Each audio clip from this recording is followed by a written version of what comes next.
साथीहरू good morning ल Sophia फुल्ला नमस्ते भन्न चाहन्छु र म तपाईँहरूलाई फेरि एउटा नयाँ भिडियो बनाउन आइरहेको छु किनभने अहिले चाहिँ वर्ल्ड कपको जताततै चर्चा छ नि त त्यही भएर मैले चाहिँ तपाईँहरूलाई यदि वर्ल्ड कपको जर्सी टी सर्टहरू चाहिन्छ भने हजुरहरूले मसँग कन्ट्याक्ट गर्न सक्नुहुनेछ है त हजुरहरूलाई। अब लोकेसन त बारम्बार भनिरहनु पर्दैन होला, हाम्रो चाहिँ नुवाकोटपट्टा पुरानो बजार फिल्म हल अगाडि पर्छ र यदि हजुरहरूलाई चाहिएमा मेरो टिकटकभित्र गएर सबै लोकेसन कन्ट्याक्ट नम्बरहरू पनि हेर्न सक्नुहुनेछ र म यसमा पनि तपाईँहरूलाई कन्ट्याक्ट नम्बर पनि छोडिराख्नेछु।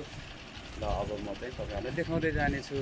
यो चाहिँ अर्जेन्टिना जर्सी है त, हजुरहरूलाई थाहा हुनुहुन्छ यो, अब मैले भन्नु पर्दैन होला। र अर्को चाहिँ हामीसँग छ पोर्चुगल रोनाल्डो।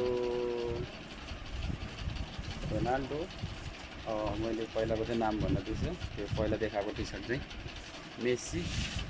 यो पनि हजुरहरूलाई, यो पनि पोर्चुगलकै हो, रोनाल्डोको। यो चाहिँ हामीसँग व्हाइट र रेड कलरमा छ है त हजुरहरू। र अनि अर्को छ हामीहरूसँग ब्राजिलको पनि छ। हामीहरू चाहिँ अरू चाहिँ ल्याएको छैन, यो तिनवटा भनौँ न अलि चलेको, अब सबैलाई थाहा छ नि त, नेमार मेसी रोनाल्डो भनेको त, त्यही भएर यो तिनवटा बेस्ट प्लेयरहरूको चाहिँ हामीले चाहिँ जर्सीहरू ल्याएको छ। यदि तपाईँहरूलाई चाहिएको खण्डमा मसँग कन्ट्याक्ट गर्न सक्नुहुनेछ है त साथीहरू। छिटोभन्दा छिटो अर्डर गर्नुहोला, बुक गर्नुहोला। यदि तपाईँहरूलाई टाइम मिले बापत यहाँ पनि हजुरहरू आएर मेरो फ्यान्सी स्टोरमा भिजिट गर्न सक्नुहुनेछ भन्दै अहिलेको लागि यति नै है त हजुरहरू। ल बाई बाई।